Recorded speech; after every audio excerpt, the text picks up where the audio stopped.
So the PS5 is, well, I wouldn't say the first, but it's the first console that I've been fully around for, fully invested in gaming the entire way through, its existence.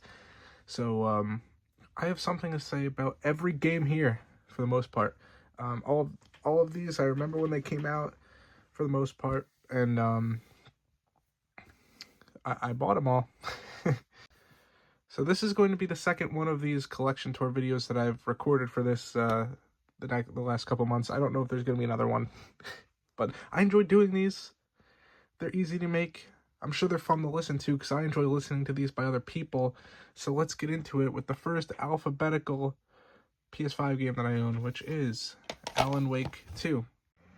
I haven't played any of the Alan Wake games or Control, which I believe the PS4 game Control is connected to the Alan Wake series in some way. I think it's just, I don't know if it's a spin-off or it's just kind of connected world, but either way. Alan Wake 2, when this game came out in 2023, it was very well received. People loved the game.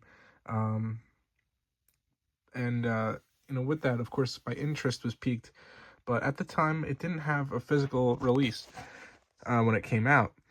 And sometime last year in 2024, it got a physical release, finally.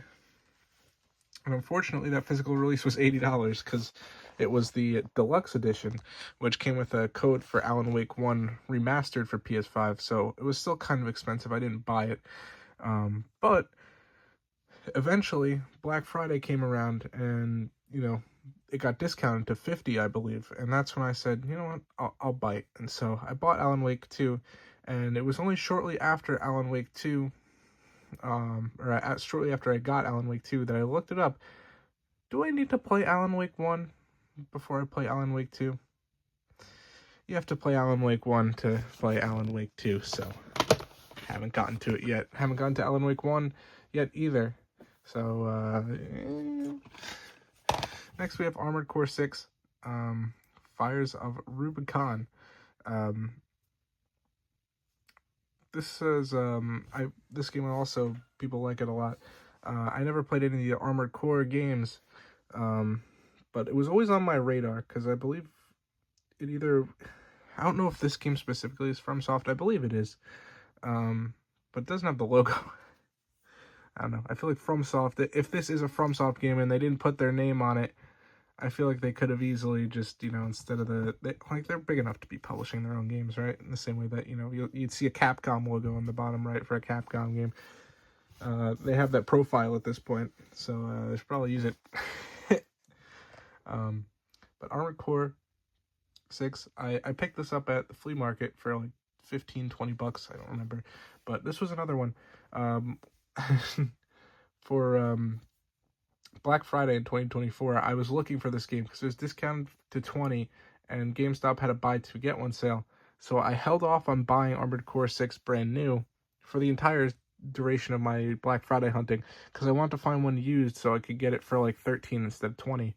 Never found one used, and then by the time we were on the last GameStop, I was finally like ready to give in, like, all right, I'll just buy one new for 20.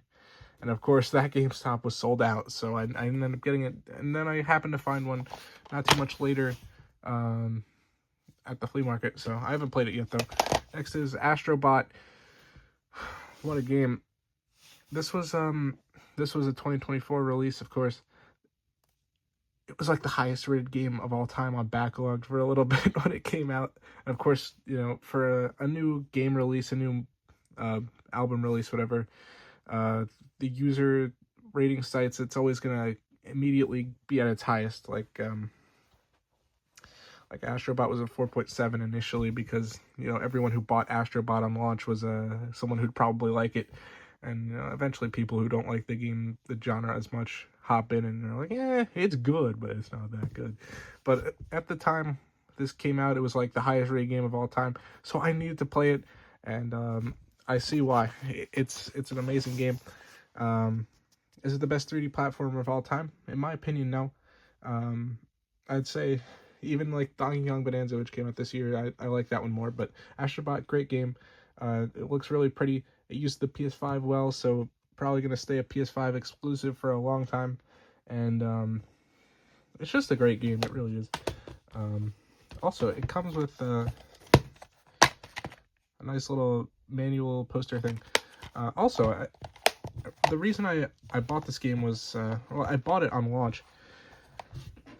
I bought it on launch mainly because it was so well received, which was the first time ever. I never had the financial ability to do that before, just kind of buy a game on launch for the hell of it because people like it. This is my first time doing that, so I also have some sort of I have a lot of, you know, I don't know how to say it. I like the game for that reason, I guess. I don't know a good way to put it. I like it because it's the first what felt like an adult purchase for me, where I just kind of said, yeah, fuck it, I'll buy it. Next is Crazy Chicken Shooter Edition. So this was very shortly after I got my PS5. I saw this at a GameStop for like $5 during a sale, and I just kind of said, why not? It's funny. That's the main reason. It's funny. It's got a chicken with a cowboy hat on. What the? It just looks so stupid. I mean, if you're ever like if you're ever game hunting and you see a game that looks kind of cool or interesting, and it has this logo on the bottom right, don't buy it. It's gonna be shit every time. That logo is like the mark of the beast. Next we have Crisis Core Final Fantasy VII Reunion. This is a remake of the PSP game, I believe.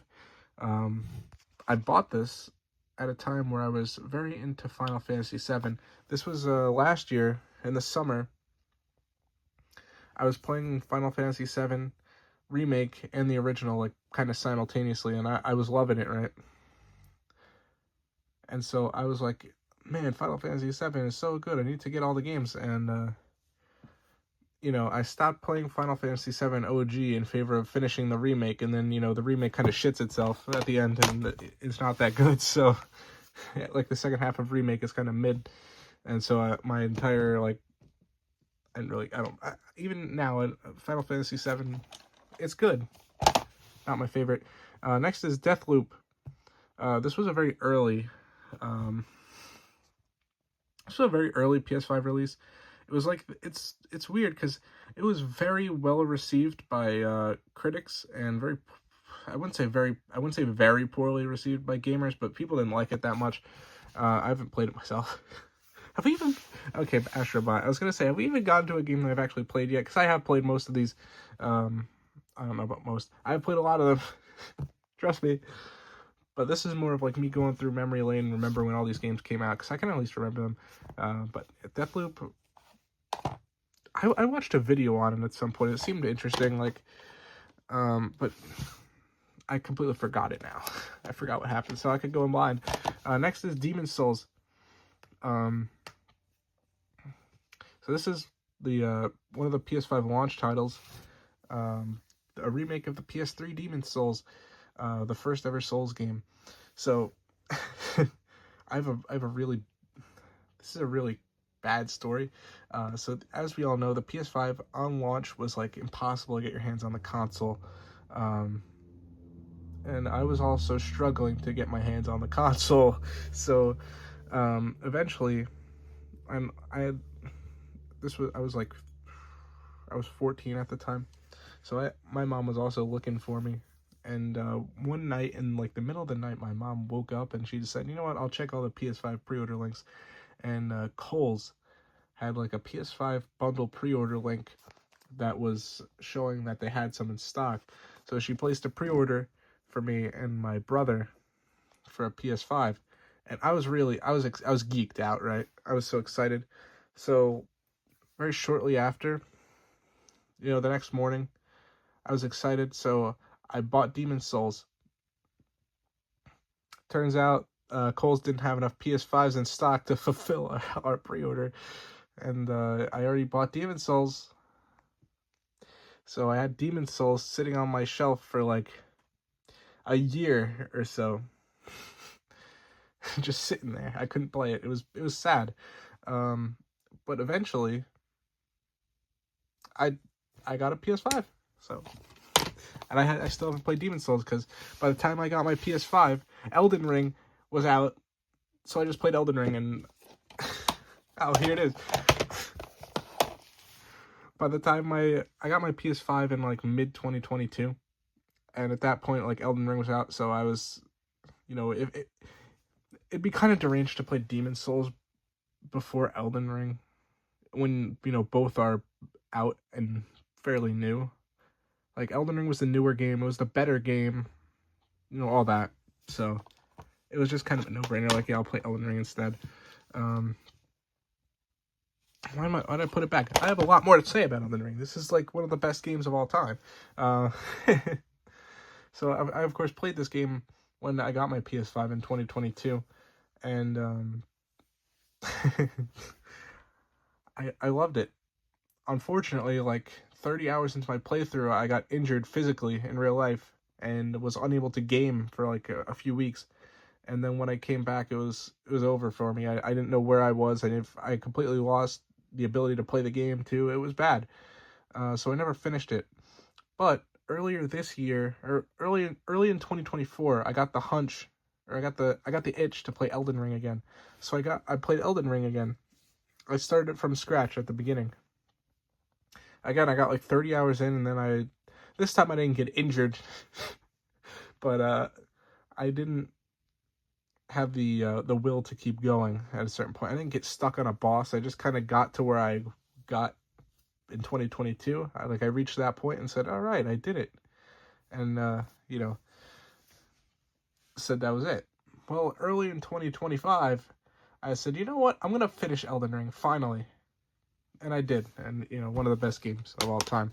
So, love that.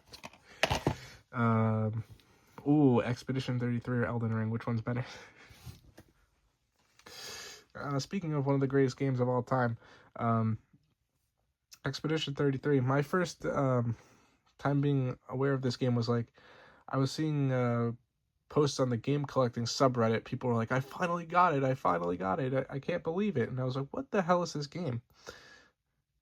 I just kind of paid it no mind until eventually I came across a Penguin Z0 video where he was like, this is the greatest game in however long. And so I was like, is it really that good? But he was talking about like, oh my god, it's so good. Everything is perfect. It's like the best turn-based combat ever. And my favorite games are turn-based RPGs. So I was like, oh my, this must be such a good game. And it is. And it is. So after it was on my radar, I was like, I kind of got to get my hands on this game if it's that good. So I see that the physical copies are rare and they're like reselling online for more than MSRP. And so a friend of mine, he's at a GameStop, and he's just doing normal game hunting, and he FaceTimes me. He's looking around, and I'm like, wait a second, can you check if they have this game for me? And they had 2 copies, so he bought one for me and one for himself, and he has not opened his yet. He doesn't play games. As of recording this, it's been 3 months and he hasn't opened it. He hasn't played any of his games that he's bought in the past 2 years. Unrelated. The game's phenomenal. It's amazing. 10 out of 10. Next is Final Fantasy VII Rebirth. This, again, the same thing as with Crisis Core, except this time actually, there's really no difference. This time I got it for pretty much free because of trade credit. That's really the only difference. I haven't played it. I remember there's like these dudes on TikTok. I believe they're called Co-op 64. I haven't been on TikTok in a while, so hopefully they weren't like talking to kids or anything, because I don't want to mention if they were. If they've been canned for anything, I don't know as of recording this. If they haven't, then great.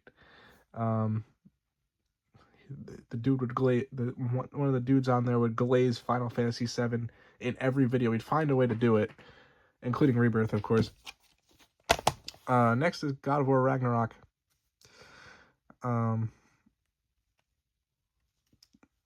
So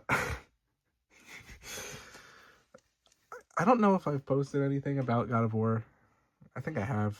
I don't like God of War 2018 or Ragnarok. I think they're both like just kind of they're so boring. Mainly gameplay wise, they're just not very fun.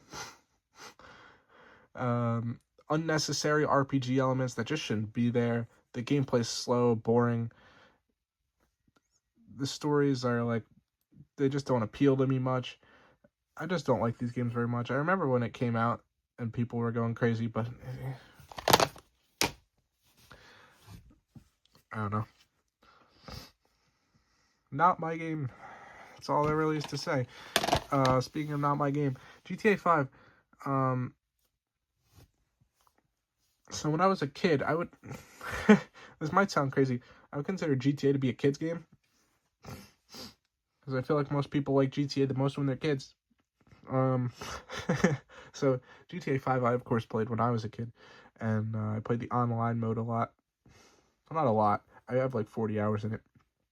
But I never played the story mode because what kid plays GTA 5 and plays the story mode? No one. None of them do. So earlier this year, I was planning to make a video about the highest rated games on Metacritic. And I played GTA 5 for that video, the story mode, and it was bad.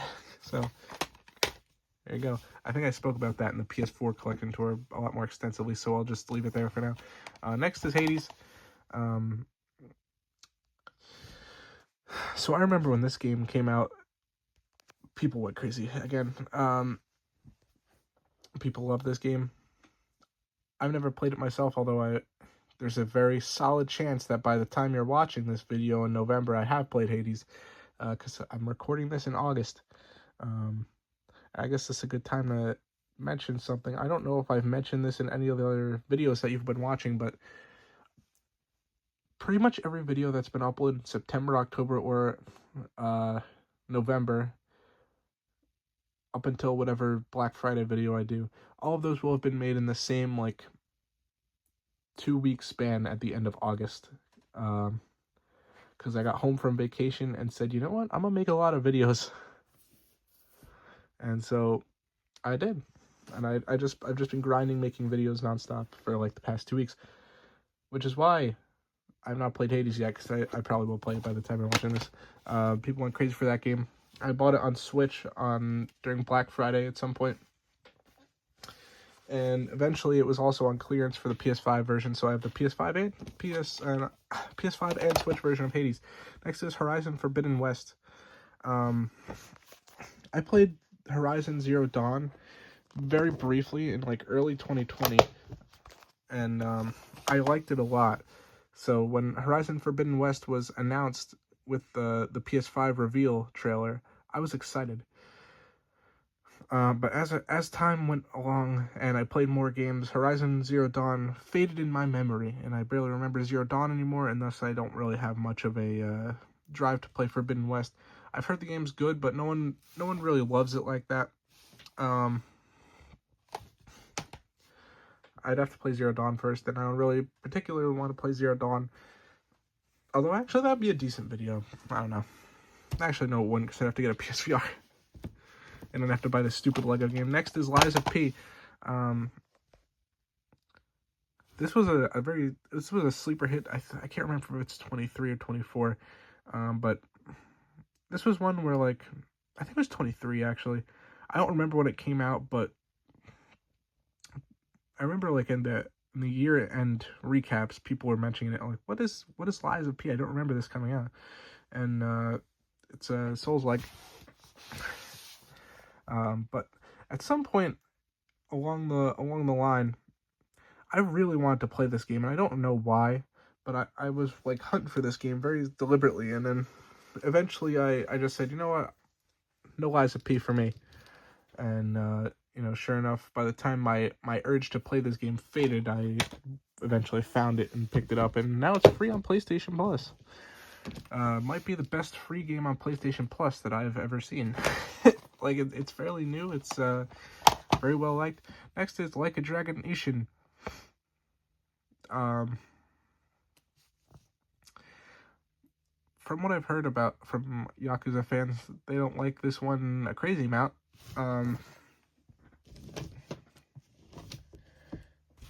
Yeah, I don't I don't know much about this game. I think it's some sort of side game, but it's like got the gameplay of the main line. I'm not super familiar with the Yakuza series. I've only played 0, and I said this before. Like, the thing with Yakuza is that 0 is like considered by pretty much everyone to be the best one.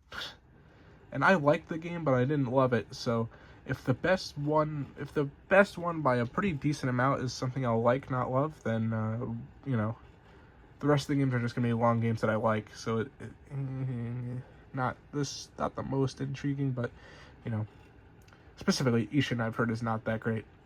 So the next game is Like a Dragon Infinite Wealth. This one is, from what I've heard, a lot better than Ishin. It was a 2024 release in early 2024, and I didn't really hear much about it at the time, but you know, as the year went on, it showed up in a lot of like best of the year discussions, and my interest was piqued, so I grabbed it in Black Friday. I have yet to play it, and next is Lost Judgment. This one, another Yakuza game, I believe. The Judgment series, I believe, is a spinoff. This one is a detective game. So, you know, I love my mysteries. So, I think that was another 2021 game. I'm gonna shift everything over a bit.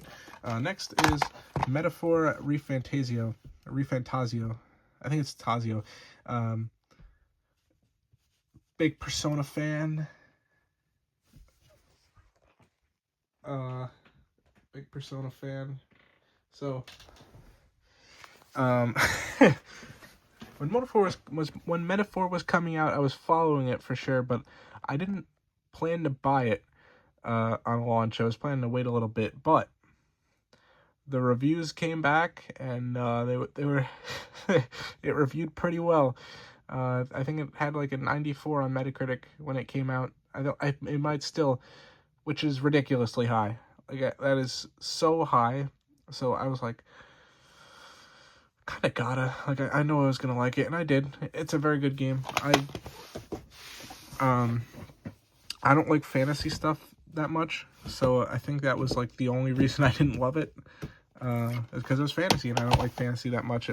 Fantasy stories aren't as compelling to me unless they're House of Fata Morgana. Next is Outer Wilds, Archaeologist Edition.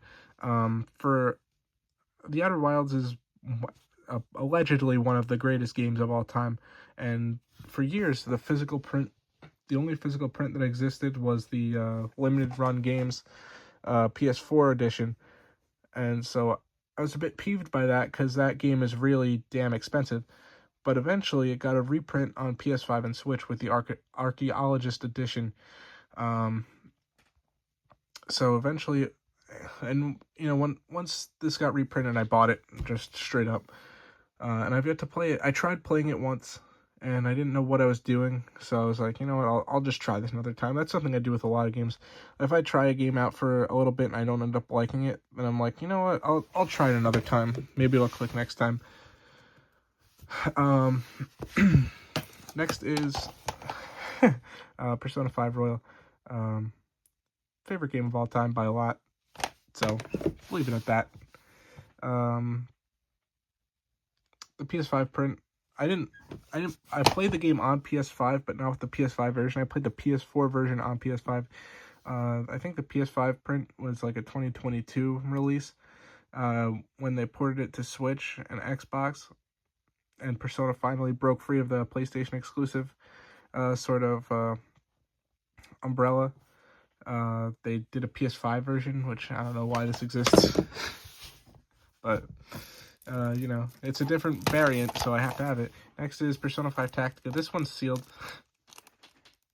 I have another Persona 5 Tactica that's not sealed. The one that I played, the game's okay.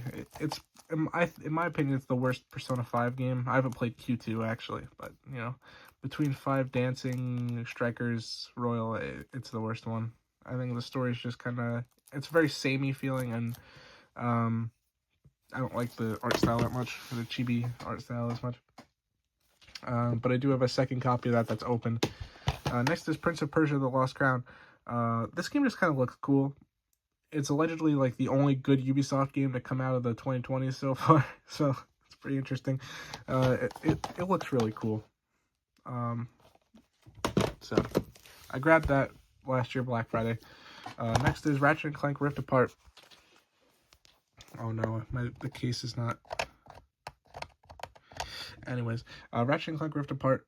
When this game, I remember when this game came out. I would say 2021 is like, it's a very nostalgic year for me to look back on for gaming, because that's when I was probably the most tapped in as far as like watching reviews and watching gameplay videos of new releases and stuff.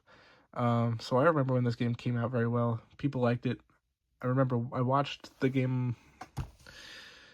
I watched reviews. I don't think I watched the entire playthrough. I don't remember much about it though. Next is Immortals Phoenix Rising. When this came out, it actually intrigued me a little bit, but you know, it's like, trying to think of a good analogy, but the general idea of what I was trying to think of a good analogy for.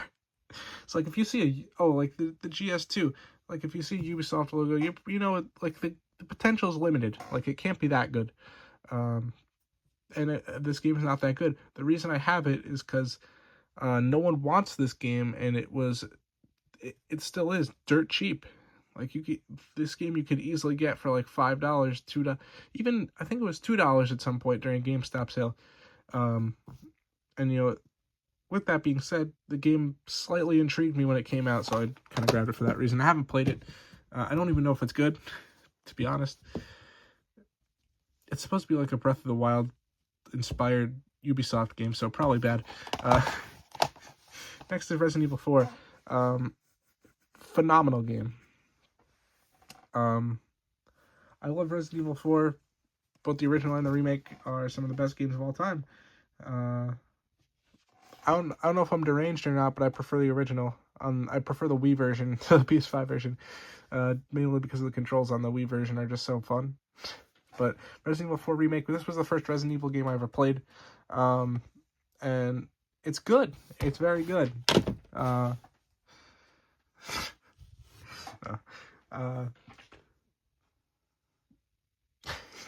I thought of something deranged. Not deranged. I thought.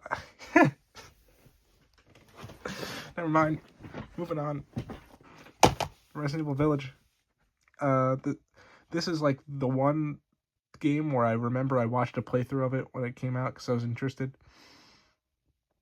So I will be playing this game. By the time you're watching this video, I have already played this game. There's probably an "Is it good though?" uploaded for Resident Evil Village. Hopefully it is good though. This was a 2021 release.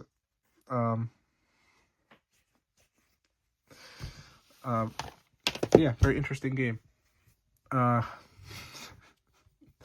have a friend who, enjoyed the VR feature. Silent Hill 2.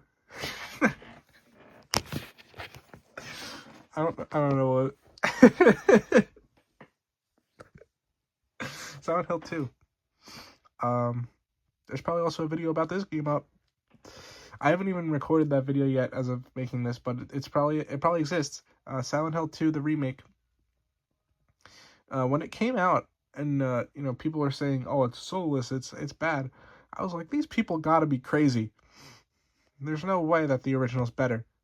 I mean, because I'd played the original before the remake even came out. I was like, there's no way.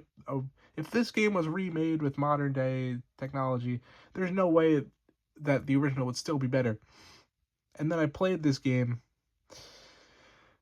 and I realized why people say that. This game is like, oh my god. It just completely misses the mark, in my opinion, because it's just like, I think the best way, this is a good thing to brainstorm for the video. The best way I can say this is that I played Resident Evil 4 remake before I played the original, and I played Silent Hill 2 original before I played the remake. When I played Resident Evil 4 the original after playing the remake, I enjoyed the game so much more. I loved all the story beats it hit. I loved everything about it. When I played Silent Hill 2 remake after playing the original, it felt bad. It felt empty. It felt soulless. It felt like it was missing everything. And it wasn't fun. So that's that. Next is Sonic Frontiers. When this came out, I remember it was like, oh my god, there's a Sonic game that's not bad. I didn't buy it on release, but I bought it. I think I bought it like the next year. I played it a little bit, but it didn't feel right to me. So I dropped it after not very long, like maybe an hour. I don't know. Next is Sonic X Shadow Generations.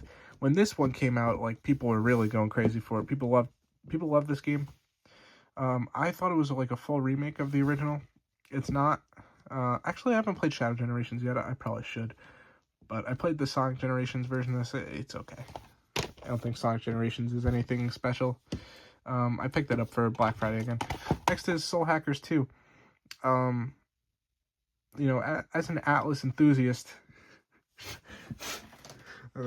I can't say the word enthusiast without chuckling, because the word enthusiast is like such a bad word to say. Like, if you use that word to describe anyone, it makes them sound like they're like a complete lard ball.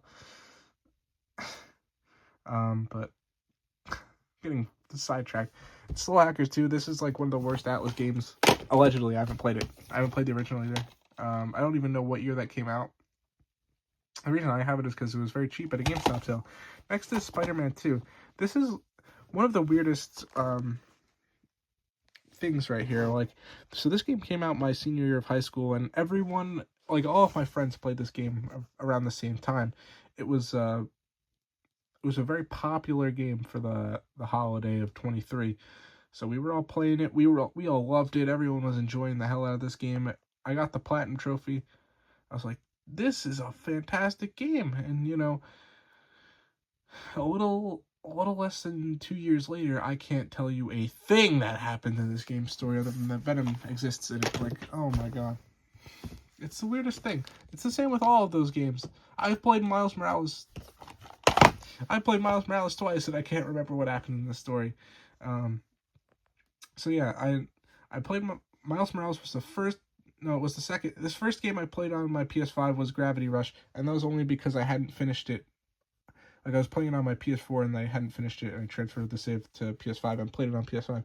So, Miles Morales was the first PS5 game that I played on my PS5, and I really liked it a lot. And a couple years later, I replayed it to get the platinum trophy, and I loved it again. I can't remember what happened in the game. I don't know. It's like you get hit with like the SpongeBob thing where like they take all the memories out of your head after. Like that's what happens after you play through a Spider-Man Insomniac game. Next is Stellar Blade. This was another 2024 release. People like this game a lot, and I was interested in it for sure. Again, I bought it for Black Friday. I was excited about it, but I just still haven't played it. I want to, though. It's, I don't know. That game's at the top of my backlog. At the end of my summer vacation, I had the choice. I could either get through my backlog to some extent, and one of those would probably be Stellar Blade, or I could make these banger videos to bring to the YouTube gamers, and we made our choice. The Last of Us Part 1. One of the best games of all time. I think we can say that safely. I played the remastered version on PS4 first in 2020, and when I finished it, I thought it was the greatest game of all time. So that remake just should not exist, if we're being real. Like, the PS4 version already looks amazing. Next is The Last of Us 2 Remastered. Man, I remember when, well, not the PS5 version, but when the PS4 version came out, it was like, I don't know if I'd say it was the biggest video game release that I can remember that's not Nintendo. It might be. This was a monumental release. Like, people were, even because at the time this game came out, I was more of an MLB The Show gamer than anything else. And, I still love my MLB The Show, but like, I was super into that and that alone. And still, even with that, I was like, this game was shoved down my throat, and I knew exactly what was happening with it. I knew about the leaked story, and like, people didn't like it and all that, and so I ended up getting around to it in early 2024, and my opinion is that the story is one of the best in gaming history. I think the best anecdote that I can really give as to why I think this story is so good is because, like, after I finished this game, I was watching like so many YouTube videos about the story of just different people's interpretations of it, because it was just that interesting to me. I think it's brilliant. That's just my opinion. Next is The Quarry. Until Dawn is next. So Until Dawn is one of my favorite games of all time. Now, again, I think I said this in the PS4 video. Had I not played Until Dawn in 2020 and I played it for the first time in 2025, with, the gamer that I am now, would Until Dawn be one of my favorite games of all time? Absolutely not. But, with that being said, very nostalgic game for me. It was the first ever game that I ever played with, the way that I play games now. Where, like, it's hard to really explain. It was the first game I played as, like, a gamer who really tries to get around the block. It was the game that stopped me from being an MLB The Show gamer. And so, nostalgic for the game, I have a lot of respect for it for that, and it's very good, in my opinion. The Quarry is not. The Quarry is like a spiritual successor to Until Dawn, and it's just not as good. Until Dawn. The reason I played the PS4 version, of course. The reason I have the remake is because I love Until Dawn, and again, this is a remake that shouldn't exist. Don't get it twisted. I bought this used, so I didn't pay $70 for this or whatever they released it for. I have no idea what they released it for, but I didn't pay whatever it was because I got this used at GameStop during a buy two get one sale for like $30. I love Until Dawn. I don't know. I might make a video on it at some point. I could. Next is Yuru Kill. This is the last one alphabetically. So I'm a big Danganronpa fan. I like the games a lot. This is like a Danganronpa. It's trying to be Danganronpa and Zero Escape, which are, some of my favorite series. So when I had the opportunity to buy this for like $10 at GameStop, I said, why not? Apparently, it's not even that good of a game, but I usually like these like visual novel, murder mystery types of games. So they're always good. And so that is my PS5 collection. Thank you, gamers, for watching. I would say expect a more, expect a more impactful video next week. This was just, kind of chill. Not every video can be super editing intensive because I don't have the time to do that. But I try to put as many as I can. So thank you guys for watching. Yeah, thank you. Hopefully, we're at 942 subscribers right now as of recording this. Hopefully we're at 1,000 by the time you're watching.